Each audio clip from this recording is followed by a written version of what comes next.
Alhamdulillah, para peserta yang dirahmati Allah Azza wa Jalla, kita sambung pengajian kitab Safinatun Najah dan syarahannya. Ada 3 keadaan jual beli dan kegiatan lain pada hari Jumaat. Ini sebagai syarahan tambahan. Ada yang harus mubah, iaitu boleh sebelum masuk waktu zuhur. Maksudnya sebelum masuk waktu Jumaat. Yang kedua, makruh setelah masuk waktu zuhur dan sebelum khatib datang. Yang ketiga, haram setelah masuk waktu zuhur dan setelah khatib datang dan setelah dilaungkan azan yang kedua. Jadi jangan berjual beli lagi. Walaupun kalau berjual beli itu sah. Jual, saya beli, saya jual, itu sah. Tapi perbuatannya haram. Kita bagi contoh apa yang dikatakan sah tapi haram.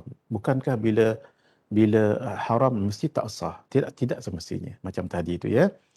Walaupun perbuatan itu haram, tapi jual beli itu saya beli, saya jual, itu sah. Akad ijab dan kabul itu sama juga. Contoh kita bagi qiyas supaya lebih jelas. Tidak semestinya yang haram itu tidak sah. Solat bagi seorang lelaki yang memakai emas, dia pakai rantai emas. Apa hukum solat lelaki tadi? Sah. Tetapi perbuatannya haram sebab dia pakai emas. Emas tu tak boleh untuk lelaki. Nabi pernah berada di atas mimbar dan Nabi pegang yang namanya emas. Dan baginda mengatakan, hadza halalun li nisa'i ummati wa haramun li rijaliha. Dalam riwayat yang lain, Nabi mengatakan emas itu halalun li nisa'i ummati wa haramun li rijaliha. Emas itu halal untuk perempuan umatku tetapi haram untuk lelakinya. Solat dengan menggunakan rantai emas bagi lelaki, solatnya sah, tapi perbuatannya haram. Itu kita nak sebut yang memang ada. Walaupun haram tapi sah. Baik, hari Jumaat juga sunat untuk kita potong kuku. Memotong kuku yang bagusnya adalah petang Khamis. Petang Khamis ataupun pagi Jumaat. Ada 4 cara potong kuku. Kita nak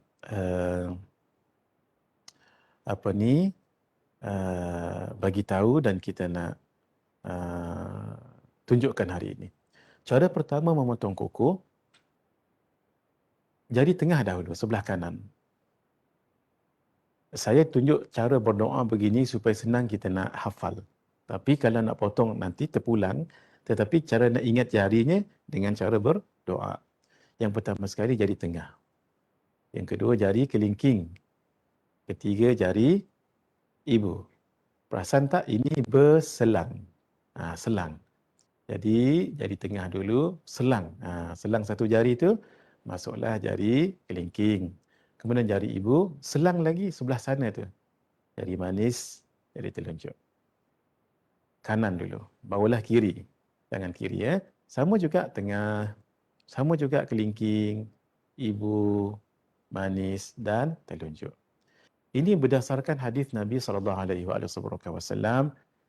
ketika baginda menyebutkan benda ini kepada Sayyidatina Aisyah. Ya Aisyah, idza qallamti adfarak, wahai Aisyah, kalau kamu nak potong kuku, fabda'i bil wusta, mulakan dengan tengah, tu yang tengah tadi tu. Thumma bil khinsir, ni nama khinsir, jari kelingking. Thumma bil ibham, jari ibu. Thumma bil binsir, binsir jari manis. Thumma bis sababah. Tu yang melalui hadis ini, riwayat Imam At-Tabarani, itulah ulama buat rumusan, ini cara yang pertama. Cara yang kedua, cara pertama diingat ya, bersilang ke berselang ya. Bersilang. Mula dengan jari tengah, barulah bersilang. Baik. Cara kedua, ini sedikit rumit. Kaedahnya berdoa tangan kanan dulu. Itu kaedahnya, baru tangan kiri. Baik. Tetapi tangan kanan ataupun tangan kiri, dia bermula dengan jari paling kiri. Itu yang kita kalau buat doa begini, jari paling kiri ni apa ni? Kelingking. Ya. Silang. Selang ke silang. Selang. Selang ke silang ni. Tengah. Kemudian Ni, ibu. Saya tunjukkan ya. Mula-mula cara berdoa. Kemudian kanan dulu. Ni tak payah dululah. Paling kiri. Bila dah tahu rumus ni, yang lain akan senang. Ambil dulu ni kelingking selang ataupun silang. Selang lah rasa ataupun silang lah, tak apa. Silang. Tengah. Silang lagi. Ibu, silang lagi. Manis, silang lagi. Ini. Telunjuk tu. Baik. Cuba. Rumus yang kita pakai tadi, cuba applykan pada tangan kiri. Dia mesti paling kiri. Paling kiri apa? Ini namanya khawabis. Kenapa khawabis? Disebut khawabis, kha, khinsir. Kan jadi kelingking ni. Wa, wusta, tengah. A, alif, ibham. Ba, binsir. Sin, sababah. Itu khawabis. Kalau di sini, au khasab. Macam mana jadi au khasab? Ibu, tengah, kelingking, telunjuk, dan manis. Ini au khasab. Au khasab. Alif, au, ibham. Waw, wusta. Wusta. Kha, khinsir. Sin, sababah. Ba, binsir. Dia kena hafal lah. Sebahagian ulama mengatakan, kalau kita inginkan mudah-mudahan rezeki kita tak putus, potong dengan cara ini. Potong dengan cara ini. Khawabis au khasab. Dihafazlah. Khawabis au khasab. Tapi kena tahu depan tu khawaw tu apa. Kenapa khawabis au khasab? Tengok kha tu khinsir. Waw, wusta. Khawabis tengok ya. Kha, khawabis. Kha, khinsir. Waw, wusta. Alif, ibham. Ba, binsir. Sin. Kita ambil yang ujung je. Sin. Sababah.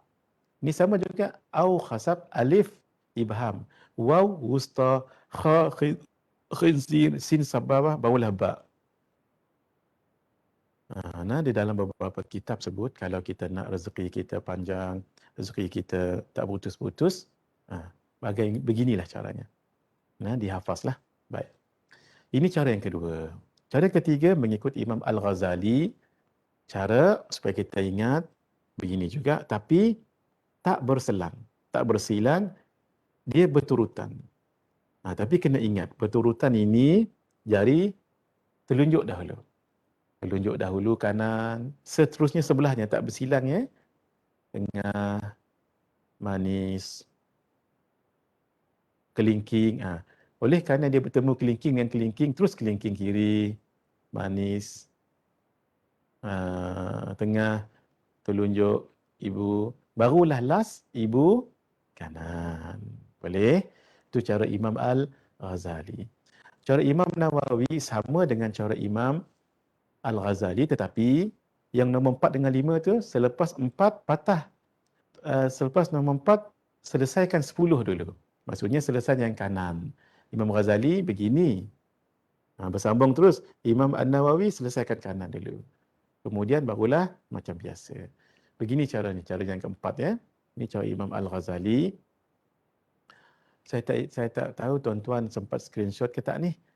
Kalau tak sempat, saya patah balik. Ambil masa sedikit, tak mengapa ya. Untuk tuan-tuan, baik. Silakan ambil masa sekejap, siapa yang nak screenshot ya. Baik, cara kedua pula.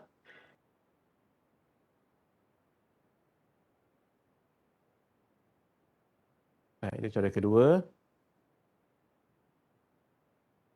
Cara yang ketiga, ini cara kedua tadi. Silakan tuan-tuan. Cara yang ketiga. Maaf, semula. Silakan. Seterusnya, cara yang ketiga, Imam Ghazali. Baik. Sekarang cara Imam An-Nawawi, cara yang keempat sama dengan cara Imam Al-Ghazali. Bezanya, Imam Al-Ghazali Daripada jari kelingking kiri terus kelingking kanan. Kelingking kanan terus kelingking kiri. Imam Nawawi tak selesaikan yang kanan, termasuk ibu. Dia jadi begini. Sama macam tadi, 1, 2, manis, kelingking, terus ibu. Di situ je bezanya.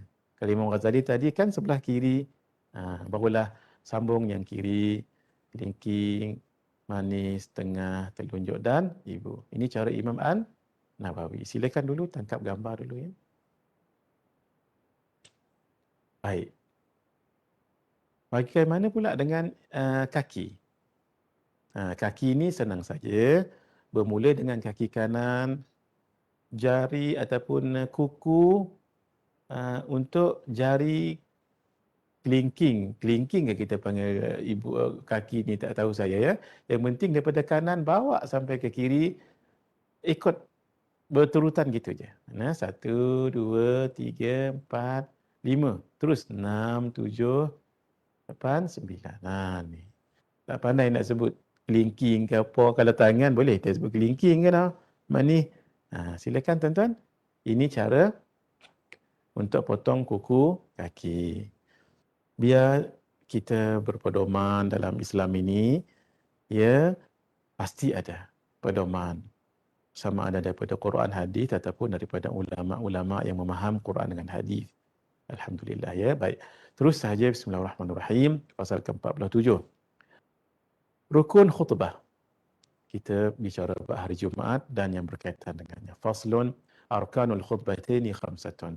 Rukun-rukun dua khutbah ada 5 perkara. Sebab khutbah pertama dan kedua. Hamdullahi fihima. Memuji Allah dalam khutbah pertama dan kedua. Wassalatu ala nabiyyi sallallahu alaihi wa alihi wa sahbihi wa baraka wa sallama fihima. Bersalawat ke atas Nabi Muhammad sallallahu alaihi wa alihi wa sahbihi wa baraka wa sallam dalam khutbah pertama dan kedua. Wal wasiyatu bittaqwa fihima. Berwasiat untuk bertakwa dalam khutbah pertama dan kedua. Wa qira'atu ayatin minal Qur'ani fi ihdahuma. Membaca sekurang-kurangnya satu ayat daripada Al-Quran dalam salah satu khutbah. Biasanya kita akan baca di khutbah yang pertama. Wa du'a'u lil mu'minina wal mu'minat fil akhirah. Wa doa untuk mukminin dan mukminat pada khutbah kedua. Baik. Memuji Allah ni yang bolehnya alhamdulillah boleh. Lillahil hamd, bagi Allah lah segala puji. Hamdan lillah, pujian untuk Allah.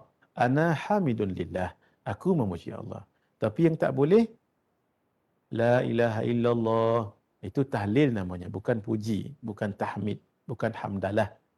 Asyukru lillah, itu bukan puji, tapi itu syukur, dia beza ya. Alhamdulillahirrahman, segala puji bagi Ar-Rahman, tak. Kita nak nama Allah, kita nak nama Allah, bukan Ar-Rahman. Itu ya. Bersalawat yang boleh, Allahumma salli ala Sayyidina Muhammad boleh. Sallallahu boleh. Usalli boleh. Nusalli boleh. Usalli aku bersalawat. Nusalli kami bersalawat. As-salatu ala Sayyidina Muhammad boleh. As-salatu ala Ahmad boleh. Nama Muhammad terkenal di bumi. Nama Ahmad terkenal di langit. As-salatu ala Rasul boleh. Yang tak boleh, rahimallahu Muhammadan, itu bukan salawat, tapi itu tarahum, rahimah.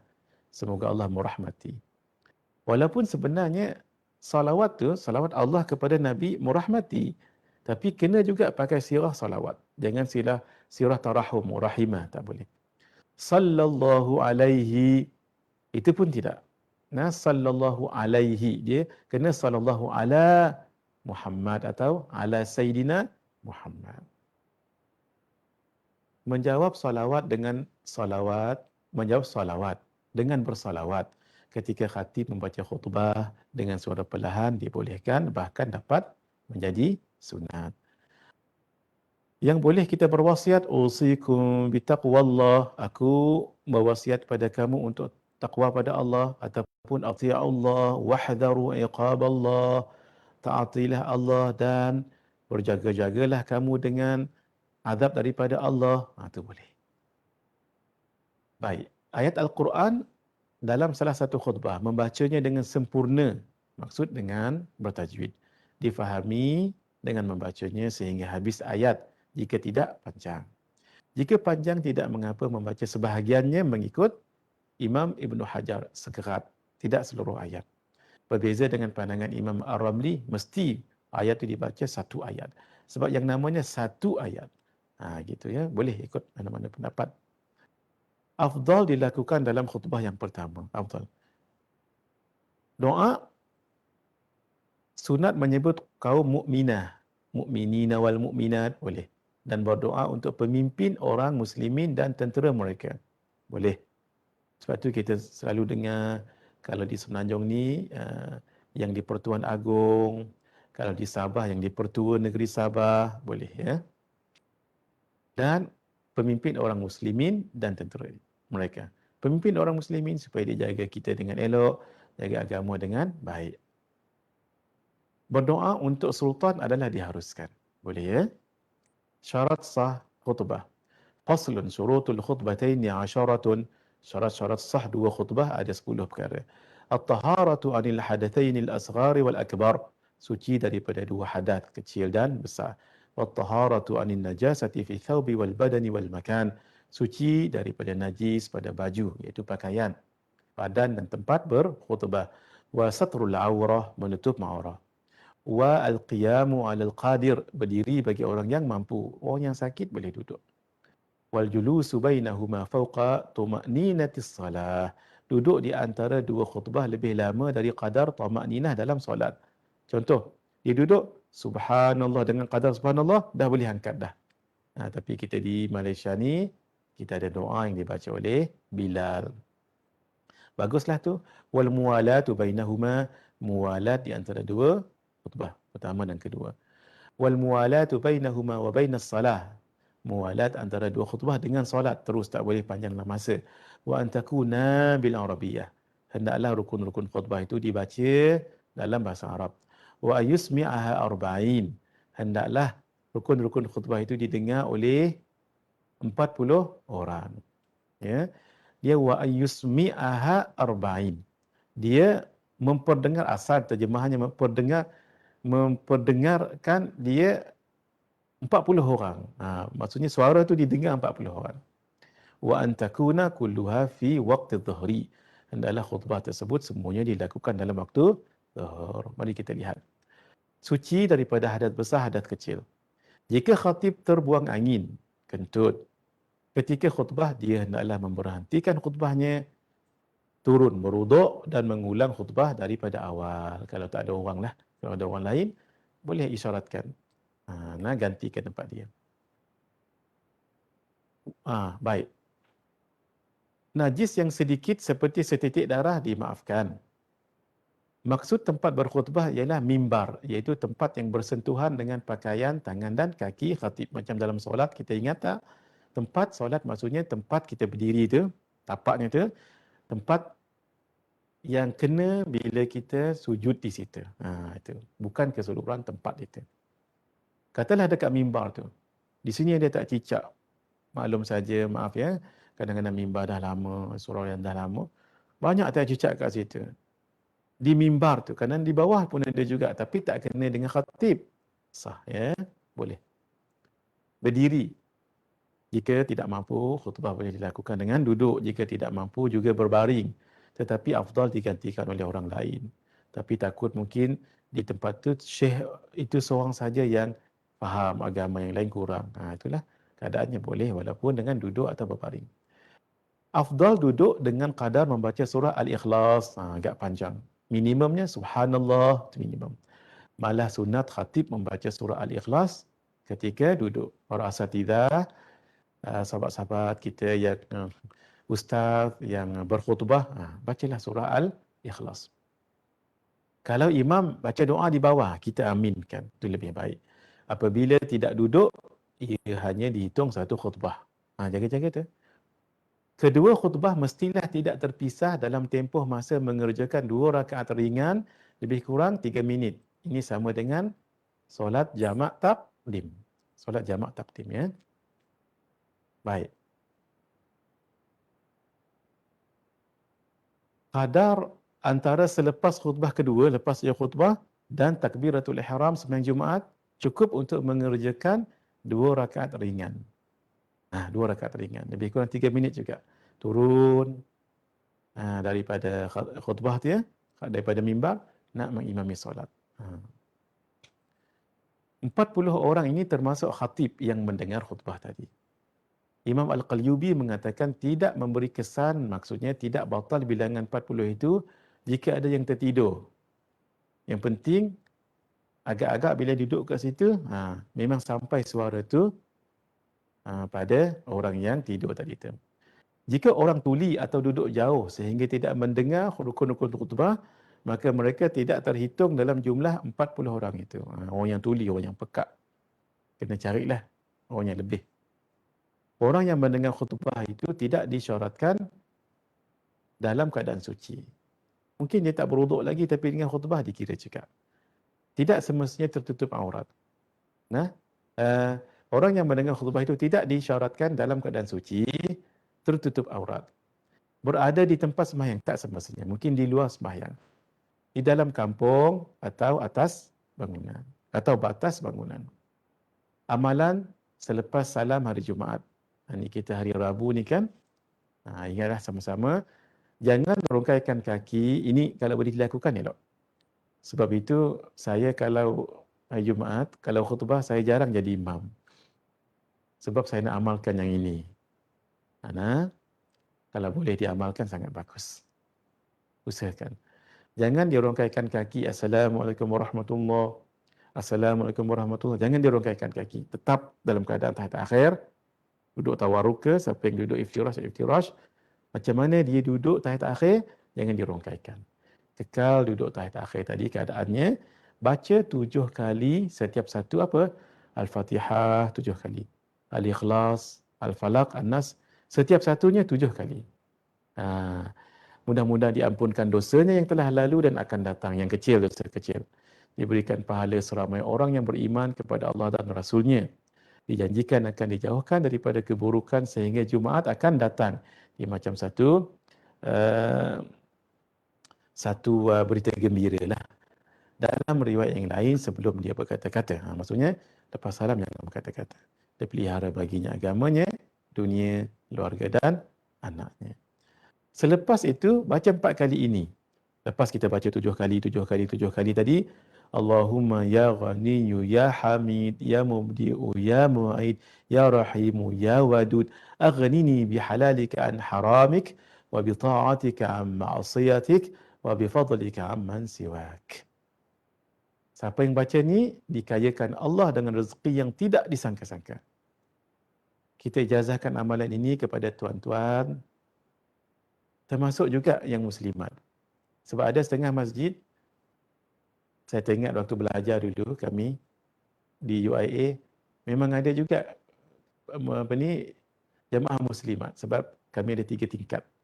Jadi ada juga muslimat yang datang. Kalau muslimat ikut solat Jumaat, tak perlu lagi solat Zahar. Kalaulah mereka ikut juga, boleh amalkan ni sekali, sama boleh. Tapi biasanya di masjid muslimat tak ikutlah di Malaysia kita ni. Tambah lagi waktu PKP macam ni, macam mana? Jadi, kan kita PKP ni, tak ada dengar khutbah apa semua. Boleh tak buat ni dekat rumah? Boleh. Boleh, sebab kita sekarang ni memang niat nak sangat ke masjid. Jadi caranya, tak mengapa, buat juga. Lepas Zuhur 4 rakaat, hari Jumaat je ni, buat ini. Tidak salah. Fadilatnya itu serah pada Allah. Walaupun sebenarnya, fadilat-fadilat sebegini, hanya untuk solat Jumaat. Kita kan ingin nak solat Jumaat, tak dapat-dapat. Kita akur dengan waliul amri, pemerintah kita. Jadi buat jugalah ini kat rumah, Jumaat ni. Baik. Ada satu lagi amalan yang disebut oleh Syekh Abdul Wahab Asy'arani, seorang ulama besar, seorang wali Allah besar. Berkata, sesiapa mengekali muwadhabah, maksudnya muwadhabah tu mengekali, berterusan, istiqamah. Membaca 2 bait ini pada setiap hari Jumaat, maka Allah akan mematikannya dalam agama Islam tanpa syak. Tak disebut. Tak disebut. Bila itu? Hari Jumaat je. Sebahagian ulama kata lepas solat Jumaat. 2 bait itu ialah yang kita selalu tu semua baca tu kan. ila macam mana bunyinya? إلهي لا سل الفردوس أهلا ولا أقوى على نار الجحيم فهب لي توبة واغفر ذنوبي فإنك غافر الذنب العظيم. Itu. Wahai Tuhanku, aku tidak layak untuk syurga Firdausmu. Bukan tak mahu, tapi kita rasa diri ni, ya Allah, layak ke dengan dosanya. Dalam beramal buat dosa. Tu yang kita sebut bahasa apa ni? Bahasa merendah diri. Jangan disalah faham. Tengok tak mau masuk syurga, bukan. Ya, ini peringkat sekolah rendah pun faham bahasa ni, ya. Ni bahasa merendah diri, bukan bahasa tak mau. Akan tetapi aku tidak kuat untuk neraka jahimmu. Maka terimalah taubatku dan ampunkanlah dosa-dosaku. Ada yang dalam Aikim tu kan. Sesungguhnya engkaulah pengampun dosa-dosa besar. Ya, dinukilkan daripada sebahagian ulama yang mengatakan dua bait ini dibaca 5 kali selepas solat Jumaat. Hadirin, kita berhenti dahulu. Kita akan sambung bab yang ketiga, jenazah ini 5 minit selepas ini, insya-Allah. Maaf ya, kita segar-segarkan badan dahulu. InsyaAllah berjumpa dalam masa 5 minit. Hadza wabillahi taufiq wal hidayah. Wassalamualaikum warahmatullahi wabarakatuh.